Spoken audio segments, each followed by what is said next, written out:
You're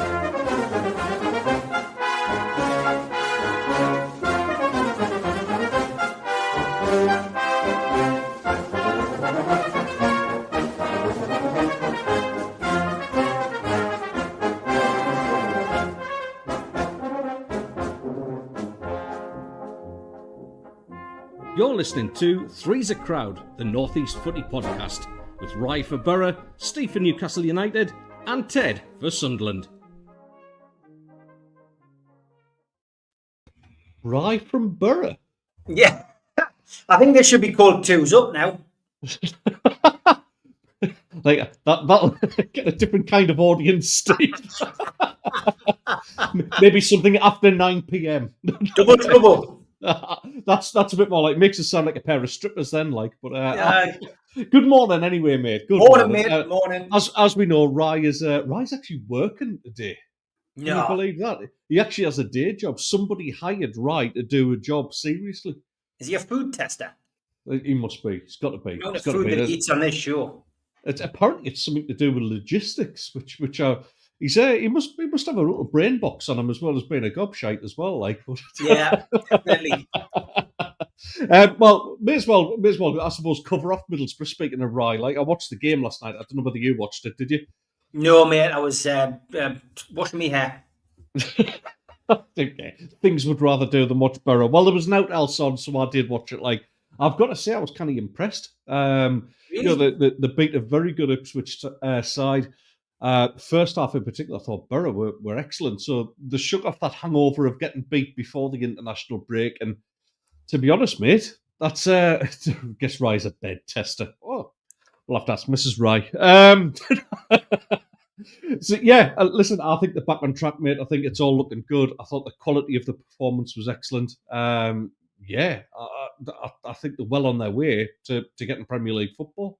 What do you reckon? I mean, it was a good result for them. I mean, I kept an eye on the score, obviously. And I mean, they took the lead, didn't they, just before half-time.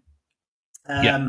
Morgan Whittaker increased the lead in the second half, and Dara O'Shea made it squeaky bum time in them last 15 minutes. But I guess from Middlesbrough's perspective, like we've said for the last few weeks now, it's about getting that momentum and keeping the momentum. And they've got teams breathing down their neck. The beauty of yesterday's result is that, you know, they've opened that gap again between them and third place, which is what they've got to do. Coventry, of course, breathing down their necks, 2 points behind, win today, and they're back above them. But it's all about keeping that, you know, gap between you and third, because you want to go up automatically. It's no good, you know, going up in the playoffs or having to go in the playoffs. It's great if Sunderland had that luck last year and fortune to get to the playoffs early and then rest players and you know, they had their game plan and they did it well. But yeah, it's going to be an interesting season, and it's finding that kind of momentum, finding that consistency. Coventry at home today, you wouldn't expect them to drop any kind of clanger today against Blackburn, but sometimes that's the games where you struggle to get those points, where you go in that little bit too confident, thinking that the 3 points is yours, and it'll be interesting to see what happens there. But yeah, you've got to fancy Coventry to possibly, you know, tip the scales, and it could come to the games between Coventry and Borough, couldn't it? Really, that's the bottom line. That is always going to be the benchmark. But looking at the chasing pack, you've got Leicester, of course, Premier League side in all but name. You've got Preston, you've got Stoke, you've got QPR, all in that chasing pack at the moment. You would imagine Stoke, QPR, Preston are going to fall away. Leicester, you would imagine, are going to be there or thereabouts. Yeah. And you know, when you look further down as well, it's got a very championship feel. It's no disrespect to the teams like West Brom, Millwall, Ipswich, Bristol, Watford, but it's, you know, it is a strong division. But those teams that you would expect to be stronger, Southampton, Norwich, of course, you know, they're like a proverbial yo-yo club. Sheffield United, I guess, you know, in recent years have been in the Premier League quite a bit. Those three teams are all struggling. Sheffield United, bottom of the league. Southampton 17th and Norwich 19th respectively. So, you know, it's a strange looking division at this moment in time. But we're only coming into week 10.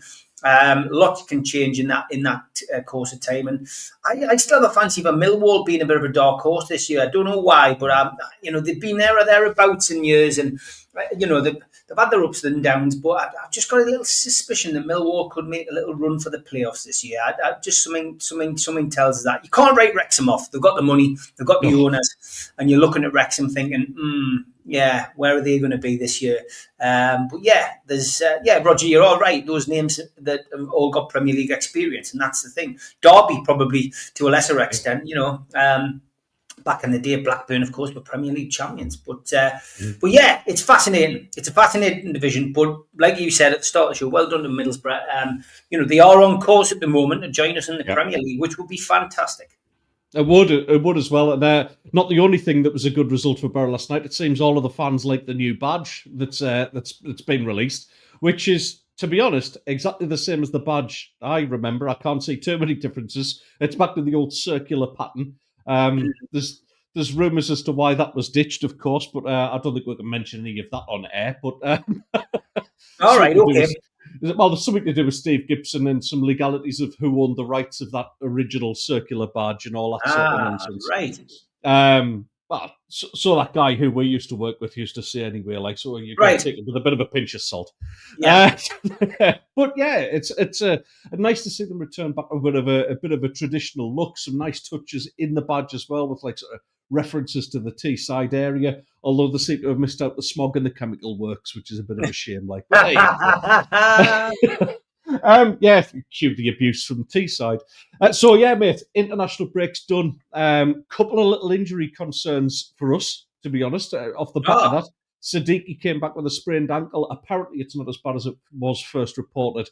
And Alderete came off at half-time for Paraguay, I believe, in their World Cup qualifier as well. But according to that, there's no fresh injury concerns off the back of it. What about Newcastle? I mean, are you just relieved that's over and everybody seems to be back? And obviously, some good performances from the Geordie players on international duty as well.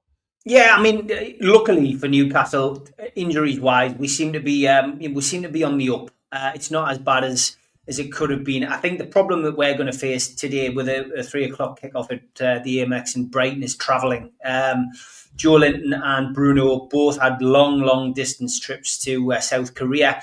Bruno, I think, has done something in the region of 30,000 miles. I think Joe Linton's probably topped that by about 5,000 because his flight got turned around and he had to go back and start again. So, bit of a nightmare for Joe Linton. But there was concerns that Joe Linton had a bit of a knock, but he returned to training yesterday, gave himself the all clear, so he's fine. Sandro Tonali was potentially, battered and bruised in the game, but he played on and he's fine. Lewis Miley, there was a doubt over him before, the international break that there might have been some kind of injury. He is okay. So the walking wounded, if you like, have come through all right. Jacob Ramsey returns to the squad today. He's been back on Tyneside training for the last 10 days, so he's fit and raring to go. There was a talk of him potentially playing in the last game and being part of the squad, but he wasn't risked. As for Willis Hula, he's got a slight ankle injury, but nothing that's preventing him from training. They've been monitoring him and being very careful with his training. But Eddie Howe said yesterday at the press conference that if he was called upon, he would be fit to play. So that's good news. Lewis Hall, Tino Livramento and Johan Wissa all remain sidelined.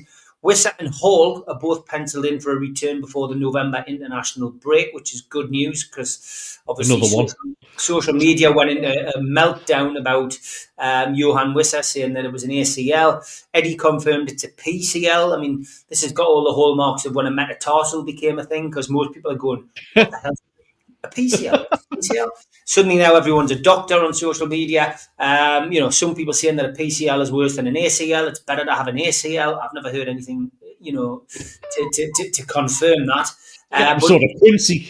Ridiculous. But yeah, Eddie confirmed it's a PCL, so it's not as bad as an ACL, is what Eddie said. So that is good news. And obviously, it means he's going to be back, before the international, just after the next international break. Livramento's comeback is still anticipated to be in December.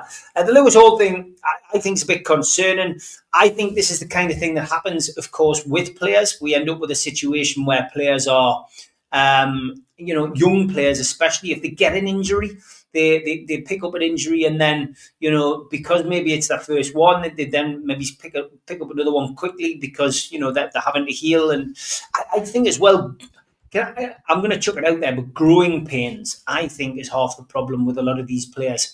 A lot of these young lads, Miley, Livramento, Lewis Hall, they're all bands. Do you know what I mean? They're all kids. They're still growing. And, again, I just think that can be sometimes detrimental to the healing process because, they find that, maybe the gait, if you like, is not right. Yeah. The way that the run is different.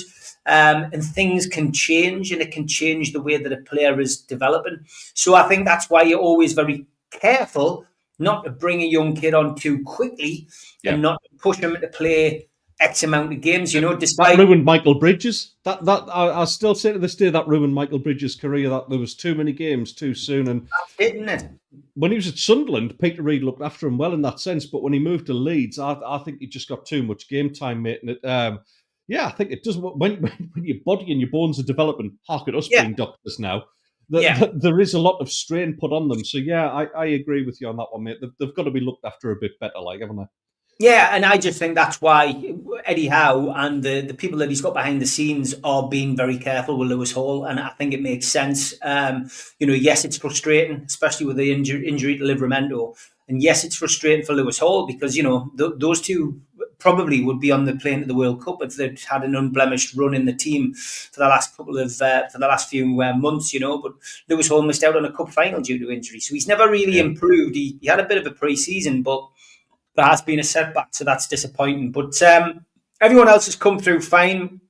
I think Voldemar comes back with his tail up because he got a goal for Germany. He had a bit of stick out there, of course. Probably the worst German team I've ever seen. But, he scored the goal, the 1-1-0. It might have gone in off his back, but who cares? He scored. He was in the right place at the right time. So he's continuing his goal-scoring run. So, it's all positive. And Eddie had a few players to work with on Tyneside as well. So I think that's positive. But I did laugh yesterday at the press conference as well. That phrase came out again from Eddie Howe. Whistler's back on the grass. I mean, what in God name did that mean? He's still not available till the next international break in November, but he's back on the grass. What does it mean? He's taking his dog for a walk. I don't know, but back on the grass. Everyone seems to get carried away when you say he's back on the grass. It's true. I noticed with the Germany game, actually, Voldemar got a first taste of some Sunderland defenders, and likewise the other way around as well. Obviously, the game against Northern Ireland. Dan Ballard scored against the two Sunderland centre-backs. He did. Let that be a lesson. He scored against our third choice centre back. That's right. Yes. Well, actually, should we mention about the derby? Because actually, that seems decent time, and that we got the news that I think everybody was kind of expecting anyway that we weren't going to have a 3:00 game. Here we go. I can't wait, mate, to get back to the stadium. You did say, I've got a couple of things lined up. I just want to see your reaction. Yeah, and that's... I mean, genuinely speaking, if you roll the black and white carpet out for a game for me, mate, everything will be fine. Thank you very much. 13 minutes, this niceness lasted. But yeah, so the game's moved, the first one in December, mate. I don't think anybody was really shocked by that. But so it's now a Sunday kickoff, 2 p.m, if correct as if I'm wrong. Yeah, 2:00 in the afternoon on the Sunday. No surprise there. I mean, it's a good opportunity for Sunderland to give us a good early Christmas present. It's a 2:00 kickoff, which is no surprise. It's never going to be any later. I was surprised it wasn't 12. I've got to be perfectly honest. And we'll be interested to see what they do, with the away fans as far as we're concerned this time round. Whether we get the bus treatment again, because obviously the FA Cup we were bussed down, and it was a very successful operation. Fans didn't come into contact with each other at all, and the club put on, the club gave all the Newcastle fans a free scarf and a bottle of water when they were queuing up. It was well organised though, and I just wonder whether that is what will happen this time round. It'll be interesting to see. But yeah, look, I can't wait. I do enjoy Derby week. I really do. I always enjoy the Derby matches, win, lose, or draw. They're always great games. They're always great occasions, and I count myself very blessed to be in the position where I've always been to the games. Since I started supporting Newcastle, I haven't missed a Derby match yet. So it's great, home or away. So it's great, and even the infamous fan ban one, I managed to get a ticket off a very good friend at the stadium at Roker Park, to get along to that game. And I did keep my mouth shut, and I was well wrapped up, put it that way. But I did see a wonderful 2-1 win that night. But yeah, I've been there and done it. And Peter Beardsley, if correct us if I'm wrong, Peter Beardsley on the score that night. Yeah. So that's 2-1. It was a good. It was, but for me, it was eerie being there with no Newcastle fans. There was you need that, man. You need both sets of fans there. And I think you're right in what they're saying. I think that bubble treatment worked well. Obviously, it's going to be a lot less fans allowed this time because it was FA Cup, whereas obviously the Premier League will be a much lower allocation, probably around about 1,500, maybe 2,000. Yeah, they'll probably allowed for that one, roughly.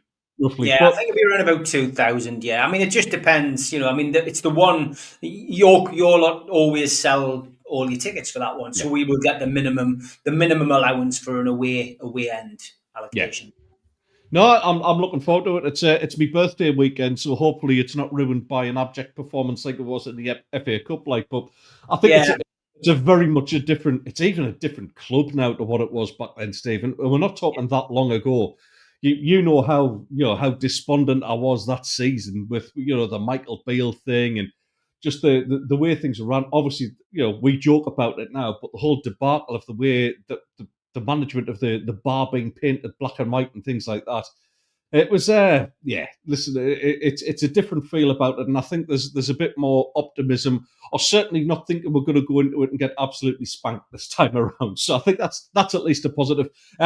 Peter Griffin. I heard Diarra has picked up a lengthy injury. Is this true? He is actually out till December. So they're thinking he will be back on the grass. On the grass. Back on the grass before then. It's not. It did require some surgery. He's kind of up and about. The club are all very much upbeat that he'll be back for December. I think he'll probably miss AFCON. I don't think he'll kind of risk that. So I don't think he'll be back in time to travel for that. So it's one player less that will be on the plane going to the AFCON. How many of the Macklins players will be away? It's a great question, to be honest. Injuries permitting, I think it's around about 6 from the squad. So it's not all first teamers, granted. We've got players who are stepping in already to fill in positions. Obviously, the likes of, we spoke about this last week, Steve. It's important the likes of Chris Rigg gets game time around about now to allow for these gaps that's going to appear come AFCON. Look, it's not a case of these players are going to be missing for like 6 to 8 games. Not everybody gets through. There'll be people going out in some of the group stages. Some of the smaller countries, with all due respect to them, will be out after a couple of games. So we'll be getting players back in a gradual process over December. And obviously, with the likes of Robbie, Gertruda, people who are just starting to get a little bit of game time now, we've got roughly the resemblance of a squad that can actually fill some gaps for them as well. So yes, it's big as Diarra. It's right you mentioned Diarra. He's our record signing. But I think it'd be a bigger loss if we lost somebody like Siddiqui at this moment in time for any length of period. Maybe there's a chance for Dan Hill to grab his opportunity. Look, I'm not going to sit here and pan Dan Neil. I have been known to do it in the past. There's a lot of pressure on Dan Neil because he was the captain. He's a local kid. But there's a lot of pressure on him, and I just don't think that the standard is there. I think maybe needs a bit more experience. Maybe he's getting a loan move into a decent championship club will be good for him. I just don't think the Premier League quality is there for him. And at the age he is now, what is he, 24, 25? you're starting to run out of years where those players are developing. And he's now becoming the final product, and there's a question mark over him for me whether he's got the ability to play, especially after you've seen the likes of what the performances that Siddiqui put in, Diarra, Xhaka. They are the top draw centre midfielders, and I just worry about Dan Neil. I think he's got a role to play in the squad, but right now he's just a number on the squad sheet, which is quite sad, really. But yeah, it's you never know. He might get his chance, but I think the faith has been put into Chris Rigg more than anything else. I mean, Steve, you've seen this exact same thing yourself with Longstaff, where there's that bit of pressure. There's that kind of like question mark thinking, are they the answer to what we need right now? Or right, you guys are going for like Champions League and things like that. Yeah, we've got a slightly different problem, but the standard question is the same thing, and there's obviously that little bit of pressure that we've spoke about so many times about him being a local lad, and all the additional pressure that comes with that. I mean, first of all, I'm hoping Grant Xhaka gets called up by DH Congo. I'm sure he's got a grandma who used to live out there. Anyway, if not, I'll be emailing the DH Congo before the derby about it. Joking aside, the local lad syndrome is a thing we've suffered at Newcastle. I mean, the players that get through, and I think a lot of people who watch NUFC Matters will agree with us, who were in the chat this morning, that it just seems easier. They seem to be the scapegoats. They're the ones who get the criticism. Longstaff got a load of criticism, certainly in those last 18 months. And I mean, it was undue because, I mean, the kid was every time he pulled the black and white shirt on, he was doing his best. He was giving his heart and soul. Sometimes he give away the odd straight pass, but, he did a lot of the dirty work, Longstaff. But it just seems whenever a local lad breaks into the team, he's the one who gets the criticism the most. So it is difficult. Derby matches as well, though, they're vital. Big Dan Burn in the dressing room for Newcastle on a derby game is worth its weight in gold, because any player that's come to the club in the close season won't have experienced the time we had derby, and they will really look at this and go, it's just another game. Not when Dan Burn's in that dressing room explaining how important it is. And any player who takes part in the derby and is part of a winning team, if they're ever out at the Bridges or the Metro Centre, they will literally, they'll never have to buy a drink again if they were at a bar in Sunderland or Newcastle, respectively, if they're the ones who scored the goal in the derby. That's just the way it is, I'm sure Gary Rowell never had to buy a pint in Wearside. Still doesn't. Beardsley won't have to buy a bar of chocolate in Marks and Spencer's in Newcastle. So it's one of them. It's just those hat-trick heroes are more special than anything else. But the likes of Liam O'Brien for us, Ryan Taylor, those two spring to mind because of their wonderful free kicks. Scott Sellers, they are literally heroes in recent times for Newcastle. So, and those guys, literally, people just never forget them. Liam O'Brien can't ever. He can't believe it. He didn't have the greatest of career at Newcastle. He was a solid player in a bad time, but you know what? Yeah. He never gets sick of people coming up to him and talking to him about that free kick, and it's great. That's what it's all about. So the derby brings so much positivity to the region in lots of ways. If you get beaten the derby, it's disappointing, and local lads feel it more because the likes of Dan Burn has to, speak to his dad, his brother, his best mates, and they're the ones who suffer more than maybe those foreign imports who come in. Yeah, well, yeah. I mean, I cannot wait for it personally because it's the first it's the first Premier League derby since I actually moved to Cyprus, and I can't wait for the people who I go to the pub with and watch the football with. I can't wait to just to let them witness what that atmosphere is like. And all right, yeah, you've got to watch it on the TV, but I don't think for me it's the best derby in the Premier League. You don't get two rival cities like that. Liverpool, Manchester United probably used to be, I think, because of the way corporate has gone now. And let's face it, Anfield's good for about the first 5 minutes till they've sang the one song they know, and then that's pretty much it for the rest of the game. But for us, for the Northeast, it's brilliant, mate. I really, really can't wait for both games. I mean, I'm hoping to get over for the away one at St James's, but let's see how that pans out as well. But speaking of the Geordies, mate, you got Brighton today, who are they're smashing it. They're actually having a really good season again. Danny Welbeck must be rubbing his hands, mate. He's going to tell everyone he's a closet Mackham, and is he going to score the winner again? It's funny, isn't it, Danny Welbeck? That really has become a big thing. And there's a little known fact about ex-England footballer Danny Welbeck. His dad was a bomb disposal expert called Stan. Jeez, come on. Yep, Stan Welbeck. There we go. I knew you were going to mention Danny Welbeck. You've been waiting for that. I was prepared. I'm getting too predictable. Brilliant. So yeah, Danny Welbeck, he's a nightmare. We've got James Milner waiting for us down there as well. 643rd Premier League appearance he made in Brighton's last fixture at Wolves. So the 39-year-old former Newcastle player is actually 10 now behind Gareth Barry. He played 653 Premier League matches. So he might feature today. But yeah, I mean, 8 games in the Premier League at the Amex, and Newcastle United have not won. It's 5 draws and 3 defeats at the Amex for Newcastle. Wow. So for me, with the form of both teams and Newcastle's current 0-0 run on the road, 3 0-0 draws on the road, it's going to be a tight game, this one. It really, really is. I think if Newcastle draw 0-0 today, I think they equal Notts County's record from the 1930s, 4 0-0 draws in the first four away games. But I think that was in the old Division 1 or Division 2, not sure. But yeah, there's definitely a record there to be broken for Newcastle. Brighton are doing well. They're unbeaten at home, and if you count the back end of last season, I think they're unbeaten in the last 7 games at the Amex.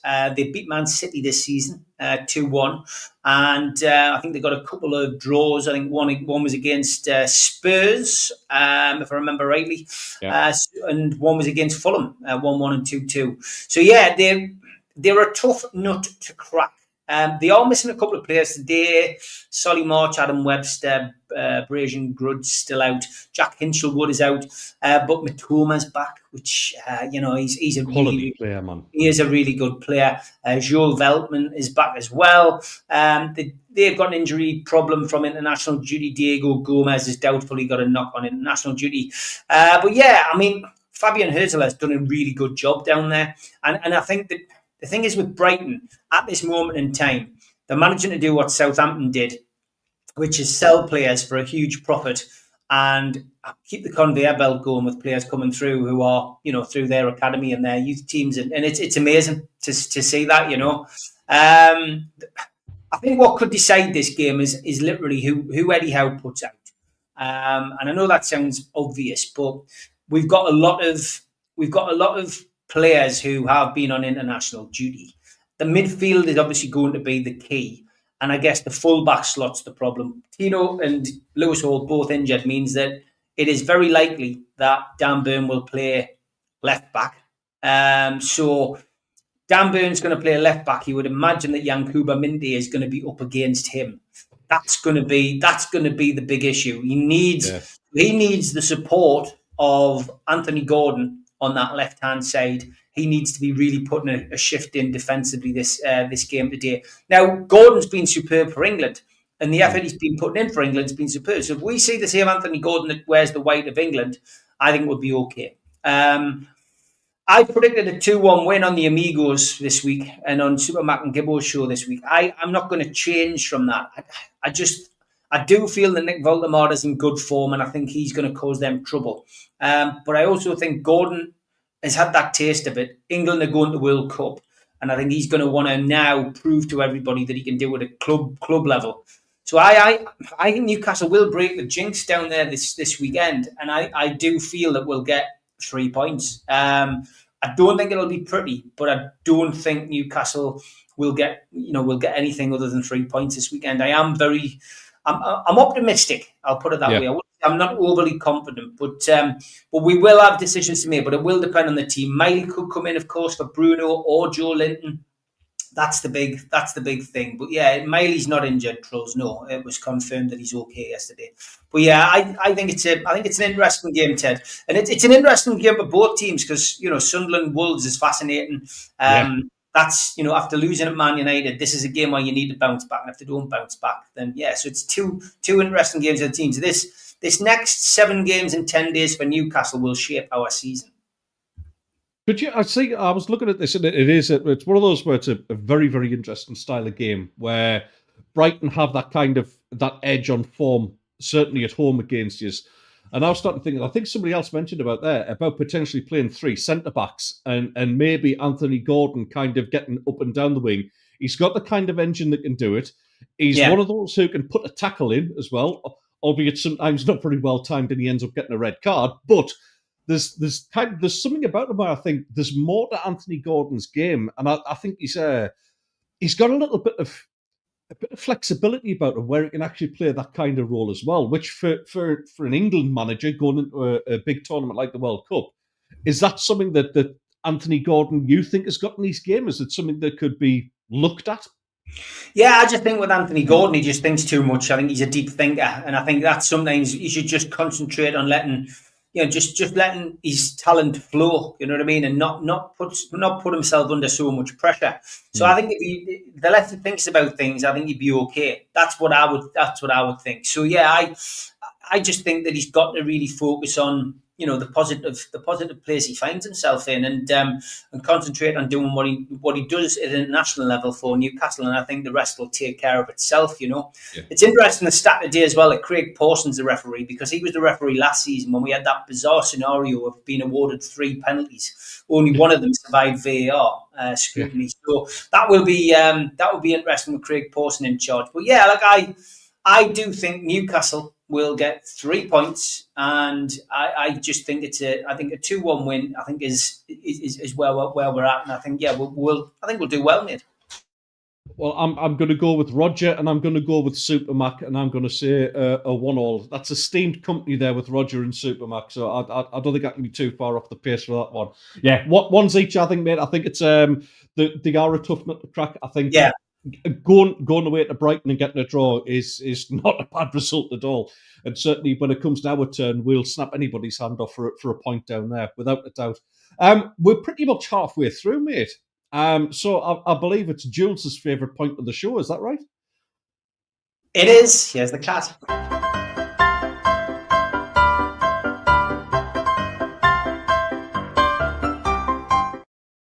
Yes, some great tweets. Alexander Isak's getting some stick, mind, and that's really great. Charlie Bennett takes the credit for this one. Newcastle sold Liverpool to a top-of-the-range iPhone in Alexander Isak, but kept hold of the charger. I think that was a great quote. Very good, I like that. Lots of people have used that. Sammy says, once he adapts to the league, it's over for everyone. I can't breathe. This is the first time I've seen a Premier proven league player having to adapt to a league he's been in for 3 years, which is true.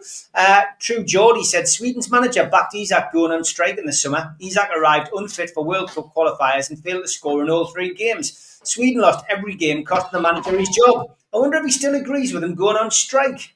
And footage of Isak in international duty is... wow. And this was brilliant as well. Alexander Isak's goal-scoring record since joining Liverpool for 125 million. Wow. There he is as well. He's looking a bit overweight. Look well. It's not just him who's been getting some stick this week. David Blaine's furious. His record of doing Sweet FA in the box for 44 days has been smashed by Florian Wirtz, apparently, at Liverpool. And Lee Hinton loved this. 21:45 kick-off in Latvia. 23:55 exit the ground. 3:35 arrive at Vilnius Airport after 3 hours 30 drive. 5:55 fly back to Luton. 6:30 land back at Luton. Now for the drive to the office for 9 a.m. Potentially my quickest England away turnaround yet. Impressive, mate. That is seriously impressive, that. And John, you're not registered, mate. So if you get booked during the match, your name is Ahmed. That's so close to a lot of what we've seen in Sunday League. We've all played ringers in Sunday League. Absolutely, yeah. And my husband is a player. Please, what can I do? Loan him out to Manchester United. We need some serious players. Get back to Sunday League as well. I've all done this on a Sunday morning as well, I bet. The good Fantastic. old days. The good old days, yeah. And salt and pepper chicken and chips for only £10 while watching football, says Steve. Austin, Christ, where is he? Sat on the roof. Yep, it's at St James's. I'll tell you what, though, that looks all right, that. That is the food you get at St James's, yeah. It is a lot better. Decent. Callum Lyon, I love this. The year is 2037. Nobody can afford to buy a house. You now need ID just to leave the house. The retirement age has been raised to 90. Nothing beats a Jet2 holiday as the national anthem. Pints are now £26 each, but only in Wetherspoons. They're £35 everywhere else. The HS2 still isn't finished. Freddo's cost £22. England still haven't won a World Cup. It now takes 6 hours of constant calling to get through to your GP. The DFS sale is still on, and they're still doing roadworks on the motorway. Yeah, I love that. Thank you. Thank you for making me laugh, Callum, this week. That was brilliant. Something else which was a laugh and made Eddie Howe's press conference was this one. Newcastle United midfielder Joe Willock, 26, had to be rescued from York Maze after a distress call to emergency services was made at around 5 p.m. on Tuesday. He'd been lost in UK's largest maze for approximately 6 hours. That was brilliant, that. To think Is that true? No. Somebody put it on social media as a laugh this week, and the BBC actually reported it as fact. Then TalkSport talked about it. You had numerous people on radio talking about it, thinking it was a fact. This all stemmed from him breaking down and having to change a tyre on the coast road in Newcastle. And then people just came up with this ludicrous story, and it went, and the media ran with it. Unbelievable, mate. This was brilliant. The mascots for England against Wales being adults suffering with Alzheimer's dementia. Definitely the most beautiful thing in football. Lovely for a while. And I don't think you get anybody disagreeing with that. This was brilliant. Close me Barclays account. I will not fund these lot. Bloke on the phone said they had loads do the same. 6 in a row. FTM. Dear me, just because we've announced the sponsor. How son? Get a grip. And this caused massive debate amongst our fan base, Newcastle and Sunderland. This tattoo. Anybody seen this tattoo in the chat? That's the Tyne Bridge. I don't care what anybody says. That is the Tyne Bridge, Ted. That is not the Wearside Bridge. There is. I think he got it off the Great North Run medal. I knew you'd come up with that argument. So there we go. That is the cat for this week. If you've got any, send them over to Ted, me, or Rye, and we'll feature them next week for Jules.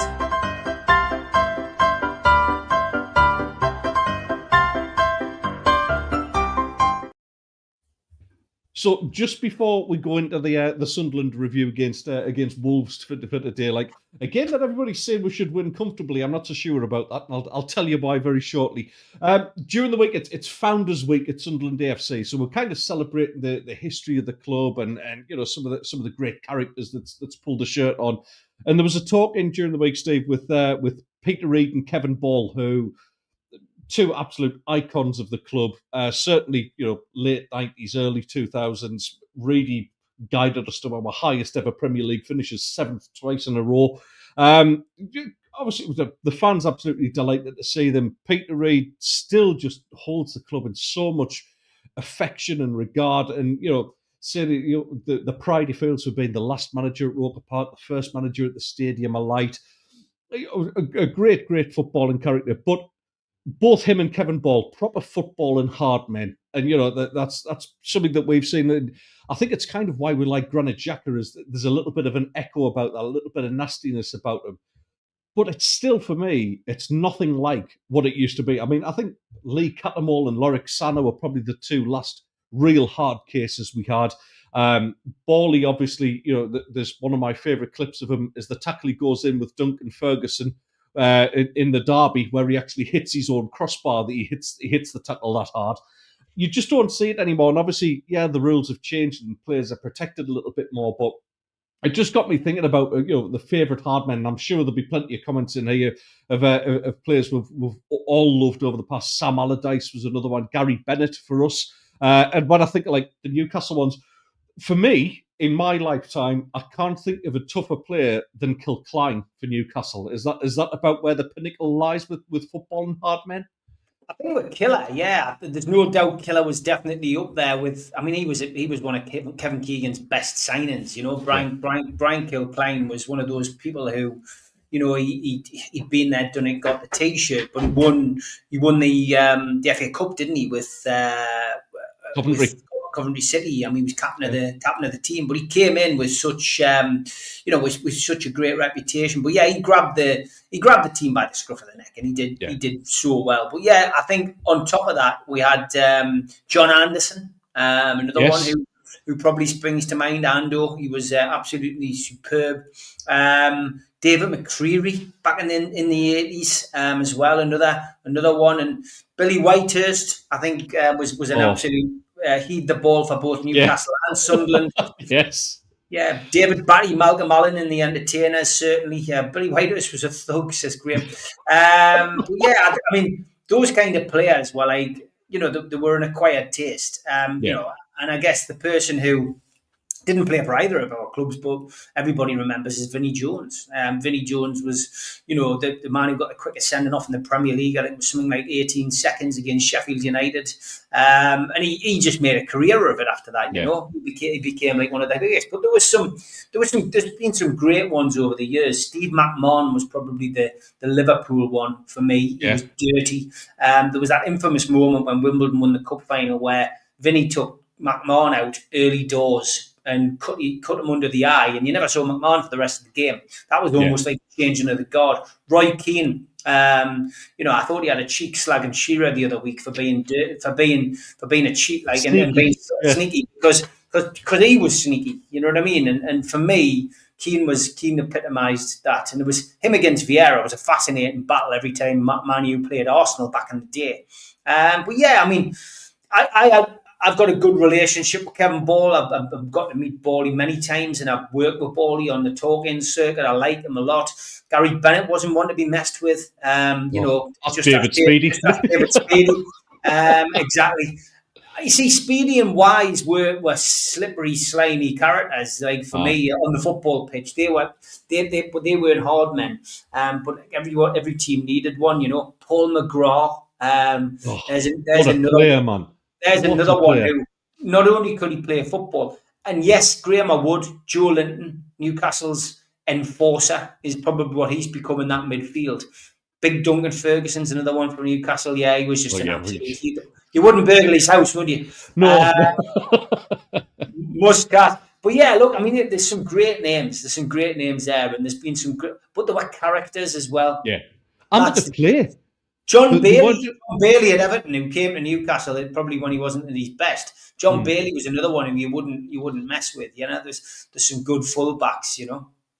Oh, absolutely, mate. Like you say, though, I mean, even the likes of we had Mick Harford towards the end of his career. For all he is a Sunderland guy, and I mean, the reverence that he's talking about as being a football and hard man is very, very well documented.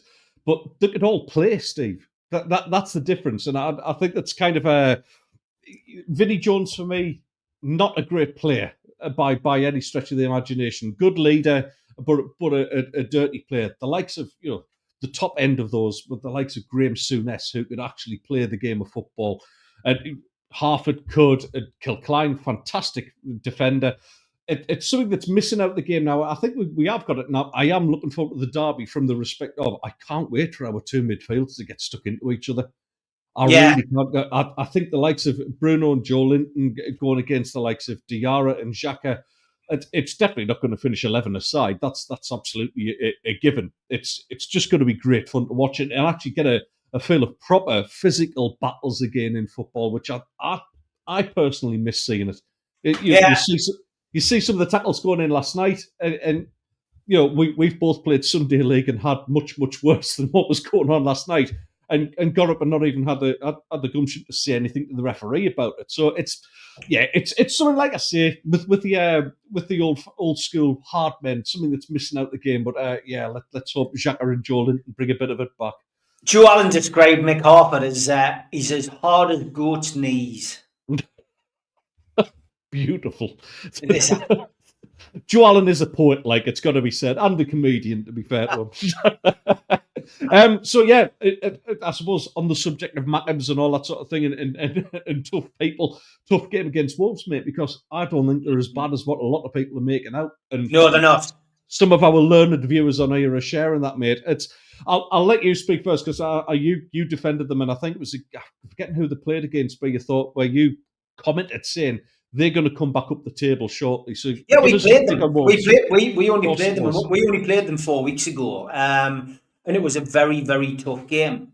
Wolves came with a game plan. They came obviously to defend from the back, but they've got some big units. That's the thing that you have to be aware of. But yeah, I wasn't too concerned before the game. I felt this was the game where Newcastle were going to win 2 or 3-0, but we do tend to struggle in those games, and it took the Nick Voldemort goal in the 29th minute to separate the two teams. But yeah, they try to play football, but they've got a good defensive shape, and I think he used his substitutions well as well. I don't think that I genuinely don't think that they will go down. And yeah, I wouldn't say I was massively impressed, but they're a dangerous team. Gomez isn't a bad player.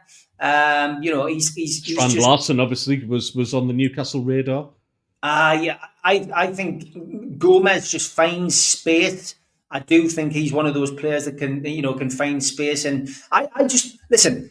Wolves have done what other teams have done in recent years, like Brighton, like Bournemouth, like Southampton did. They've literally sold players. Owners have sold players, and hoped that the next players coming through would be as good as the ones that have sold, and it hasn't happened. This is Wolves are in a dangerous position again. But I do think they will be all right. Today is going to be a fascinating game from a Sunderland perspective, because you have to bounce back. If you're hoping to finish in that top half, you need to win games like this. So it's going to be interesting. It is going to be an interesting game. I'm still not convinced that it's going to be an easy game for you guys. I think you've got to be aware of that. So yeah. It is going to be interesting, and how defeat has affected the team, because Sunderland are used to winning. At this moment in time, they're used to getting the points in the Premier League. They've found it easy so far. So yeah, Larson is the striker to watch if he's fit, says Tom. But yeah, I think it's going to be an interesting game, mate. Yeah, 100%. So yeah, tread with caution with this one, I think. Yeah, I think so as well. I think it'll be quite a tight game. But what we have got at this moment in time is a bit of a feel-good factor at home, whereas we're very, very difficult to beat. The weird one for us today, though, is Wolves are not used to having a great amount of the ball, and neither are we. We're kind of both a little bit counter-attacking in style. So it could be one of those, hopefully it's not the case, but it could be one of those where both teams cancel each other out. But what we have got, obviously, is Isidore, who just loves scoring at home at this moment in time.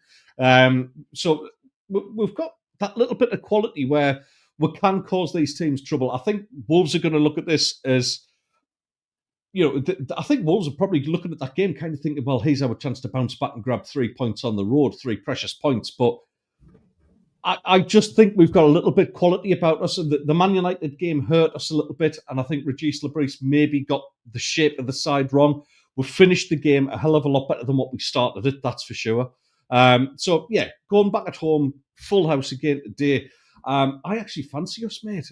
The squad's starting to take shape a little bit. We've got good characters in and around the team. We've got that feeling that we're always going to grab a late goal as well. And that at home especially, it's a feeling we haven't had, certainly for me, since the days of Kevin Phillips, where you kind of expected, right, we've still got Phillips's goal to come, but it still feels like we've got a late goal, and usually Isidore's going to score one. So I actually, while I know it's going to be a tough game, I can just see us edging this one, to be honest with you. And I'm going to stick out on a limb. I think there'll be I could see no definite goals, 0-0 incoming. Yeah, you're probably right. But I'm going to stick my neck out. I am actually going to go for a 2-1 win for Sunderland today. I think we'll squeak it. I think it'll be difficult to keep a clean sheet, especially with somebody like Strand Larson. Tom, you mentioned it before. He's a fantastic striker. There's a reason why top clubs are looking at him. So yeah, he might be wanting to get on the score sheet, but I just feel we've got a little bit too much about us right now, and I think we'll edge them out and pick up the 3 points and hopefully keep us ahead of the Geordies for now in the Premier League. But Premier League to one side, mate. You've got a special visitor coming on Tuesday of next week. That's probably enough of a clue to let us know who it is. Like, but the special one brings Benfica to town. A manager that you were linked with not that long ago, when the pressure was on Eddie Howe, and it was known that that the owners had a bit of an interest in him. We'll cover the game, and obviously I want you to preview that as well, mate. But your take on Jose, and is he still all that? Was he ever all that, or was he just lucky with the amount of money he had to sign? No pressure at all on that one. I think I think he was the special one. I think he had his time though, and I think I've pointed this out on numerous occasions. I do feel that the argument that he had on TV with the female doctor or physio or whatever she was that time, I don't think he ever recovered from that. You know, he got a lot of stick from it, and it was almost like the I don't know, that the bubble had been broken around him, and then like the mask had slipped. Jose has never won at St James's Park, Graham. You are right, and he has been, but he has had such a wonderful career. I would say that he's probably a better manager than Pep Guardiola in terms of Premiership wins, because he had the money at Chelsea, but I just think he did it with a bit more style and a bit more about him. But he's one of football's characters. He's one of football's characters, and I think the fact that he's done it in multiple leagues and he's won trophies in different countries is great. He's always going to have a soft spot for Newcastle. And I think Newcastle fans probably have a little bit of a soft spot for him because of his connection with Sir Bobby Robson. I think that's, he was his protege. And Jose, in a lot of those videos that Craig's talking about, that most of us will have seen, the way that he was looking at Bobby was like a father and a son. So yeah, I do think that Moreno has been there, done it, got the T-shirt, but I do think his time has passed. This is a must-win game for Newcastle because they've managed to get their first points on the road, which is great. Their first ever Champions League win on the road. Now they need to back that up with a win at home. And you know what? 6 points on the board. 3 games in the Champions League. We could be talking about getting through the next stages. It's a massive positive. It's a huge game. It's every bit as important as the game in Brighton today. But Newcastle really need to win that game if they're going to continue in the Champions League. And they're not going to get a better opportunity. Benfica, I think they're not a bad team, but they are pointless after their first 2 games, and that's a chance for Newcastle to jump on it and give a bit more pain to Jose Mourinho and take charge at St James's Park. It's that horrendous saying, under the lights. I hate it, but it will be under the lights. It will be a good atmosphere on the grass. And I'm just hoping that Newcastle can do what they need to do, and that's get 3 points. But yeah, huge game. Really looking forward to it. And it'll be a full house, and Benfica will enjoy the atmosphere. Interesting that Jose's decided not to train on the pitch. Clearly doesn't want to see have anyone have a chance of seeing what he's got like up his sleeve. He's done it before. He's trained at Newcastle before, but not this time. So change of plan. They were originally going to do it, but it's a change of plan. So, I think it's going to be a win for Newcastle. It's our 8th competitive home fixture against a side from Portugal, and if you believe in fate, we haven't lost one against the Portuguese side. The last time we played Benfica, we drew 1-1, which was in 2012-13. That was 1-1 with Cisse scoring the goal. In the same year, we played Maritimo. We drew 1-1 with them. Marvel scored that goal. We played Sporting Lisbon back in 2004-2005. Home, we drew 1-1 with them. Bellamy scored the goal, and I think we also beat Sporting Lisbon with a goal from Shearer. And of course, you go back to the Fairs Cup days, 68-69. We beat Sporting Lisbon 1-0. Pop Robson scored. And then we played Vitoria Seta Bull. We won 5-1, and Davies, Foggin, Gibb and Pop Robson with a brace in that game. To finish the fixtures off, we played Porto in 69-70, and we won 1-0 with Scott getting the goal.